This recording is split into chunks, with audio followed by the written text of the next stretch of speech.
Good evening Himachal. जिला ऊना में अब तक करीब 3600 से अधिक लोगों के कोविड सैंपल भरे गए हैं। शुरू से लेकर अब तक के सभी सैंपल जांच के लिए टांडा मेडिकल कॉलेज भेजे गए हैं, लेकिन स्वास्थ्य विभाग अब इमरजेंसी में कोविड टेस्ट की जांच क्षेत्रीय अस्पताल ऊना में ही करेगा।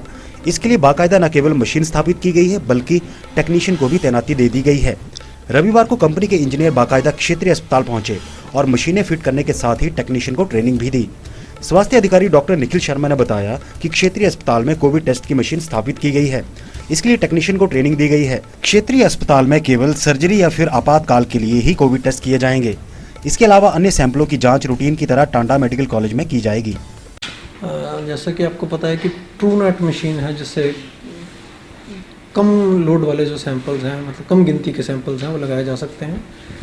इसमें उन पेशेंट्स को हम इन सैंपल्स पे लगाएंगे जिनकी हमें जल्दी आवश्यकता है, जैसे कोई सर्जरी का पेशेंट है या कोई बहुत हाई सस्पेक्ट है, जैसे हम वार्ड में या इमरजेंसी में ट्रीट करना चाहते हैं, उसका सैंपल यहाँ लिया जाएगा।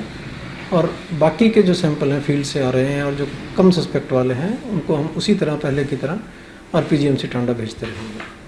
सर, इसके लिए आज प्रशिक्षण कार्यक्रम भी जो है वो शुरू किया गया है, तो कब तक ये इससे सैंपलिंग होने की संभावना? जो कंपनी के इंजीनियर हैं वो आज इसको इंस्टॉल करने आ रहे हैं। हमारे सब लैब टेक्नीशियन आज यहाँ पे बुलाए गए हैं और हमें उम्मीद है कि कल से इसका हम कार्यक्रम शुरू कर देंगे। टेस्टिंग जो है हमारी यहाँ पे शुरू हो जाएगी। सुजानपुर के गृह करदाताओं के साथ नगर परिषद के किराएदारों के लिए अच्छी खबर है। नगर परिषद सुजानपुर अपने किराएदारों के 1 माह का किराया माफ करने जा रही है और गृह करदाताओं को हाउस टैक्स जमा करवाने के लिए 30 दिन तक का अधिक समय दे रही है। इस समय अवधि के दौरान 20% छूट के साथ नगर परिषद के गृह करदाता हाउस टैक्स को कार्यालय में जमा करवा सकते हैं। इसके साथ साथ जिन लोगों ने बिना छूट के हाउस टैक्स जमा करवा दिया है, उनके जो अतिरिक्त पैसे नगर परिषद के पास जमा हुए हैं, उन्हें भविष्य में एडजस्ट कर दिया जाएगा। ये भी फैसला लिया गया है कि दोनों फैसलों का प्रस्ताव विभागीय कार्रवाई के लिए भेजा जा रहा है। यह जानकारी नगर परिषद के अध्यक्ष अशोक मेहरा और पूर्व अध्यक्ष एवं वर्तमान वार्ड पार्षद रमन भटनागर ने दी।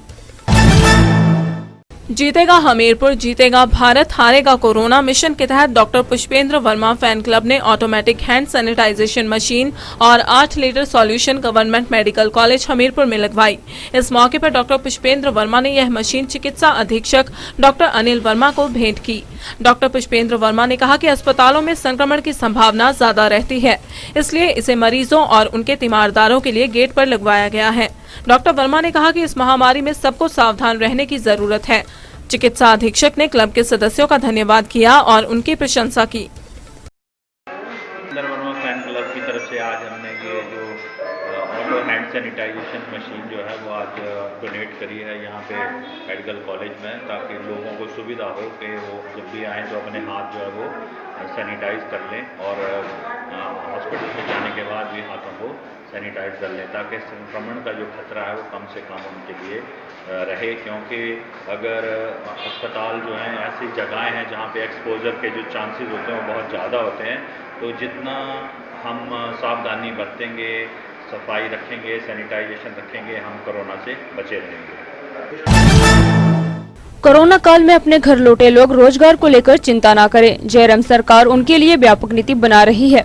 ग्रामीण विकास एवं पंचायती राज मंत्री वीरेंद्र कंवर ने बाहरी राज्यों से रोजगार छोड़कर वापस अपने घर लौटे युवाओं को प्रदेश में ही योग्यता के आधार पर काम दिलाने का आश्वासन दिया है।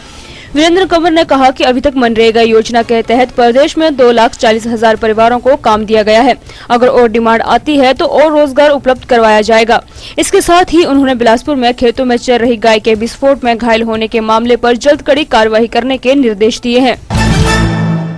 सुजानपुर के साथ लगते जिला कांगड़ा के सुप्रसिद्ध मंदिर बालक रूपी को लोगों की मांग पर हिमाचल राष्ट्रवादी कांग्रेस पार्टी के प्रदेश अध्यक्ष और उनकी टीम ने सैनिटाइज किया है। एनसीपी प्रदेश अध्यक्ष कोविड-19 वैश्विक महामारी में पूरे प्रदेश को सैनिटाइज करने के लिए निकले हैं। अपने घर से शुरुआत करते हुए उन्होंने सबसे पहले सुजानपुर विधानसभा क्षेत्र और उसके बाद जहां किसी क्षेत्र से लोगों ने उन्हें बुलाया है, वहां पहुंचकर उस पंचायत और गांव को संक्रमण मुक्त किया है। जिला कांगड़ा में भी उन्हें विशेष रूप से मंदिर को सैनिटाइज करने के लिए बुलाया गया था। जिला कांगड़ा की एक युवती ने एनसीपी प्रदेशाध्यक्ष से गुहार लगाई थी कि आप हमारे क्षेत्र में मंदिर और पंचायत को सैनिटाइज करने के लिए आएं। आज आप बालकृपी आए हो सैनिटाइजर का काम करने के लिए, आपको किसने बुलाया और आपने कहाँ कहाँ सैनिटाइजर किया? आज हमें सैनिटाइजेशन के काम के लिए बालक रूपी के युवा मंडल और शबनम मेहरा जी ने हमें बुलाया था और काफ़ी बार इन्होंने हमारे को फेसबुक पर रिक्वेस्ट भेजी थी कि भाई आप लोग कांगड़ा में आइए, पर तब हमारे पास परमिशन नहीं थी। लेकिन आज संडे के दिन हम बालक रूपी आए हैं तो बालक रूपी का पूरा गाँव और प्लस बालक रूपी मंदिर हमने सैनिटाइज किया है। मंदिर हमने इसलिए पहले चरण में सैनिटाइज किया क्योंकि कल से मंदिर खुल रहे हैं तो श्रद्धालुओं का आना जाना लगा रहेगा, जिसके लिए हमने पूरे एहतियातन मंदिर कमेटी को सैनिटाइजर, रिफिलिंग के लिए स्प्रे की दवाइयाँ और स्प्रे की मशीनें मंदिर कमेटी को हमने हैंडओवर कर दी है।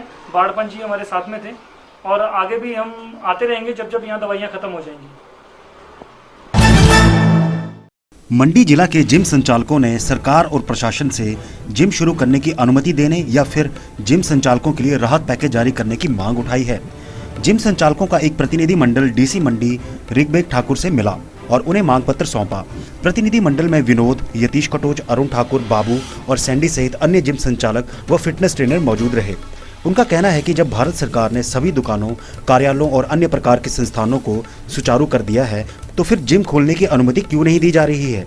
उनका कहना है कि कोरोना वायरस की रोकथाम के लिए सरकार ने जो दिशा निर्देश दिए हैं वे उनका पूरी तरह से पालन करने को तैयार हैं। वहीं डीसी मंडी ऋग्वेद ठाकुर ने इन्हें आश्वस्त किया है कि सरकार इनकी समस्या को लेकर गंभीर है और इस संदर्भ में जल्द ही कोई उचित निर्णय लिया जाएगा। आपसे मिले उसके बारे में बताएं।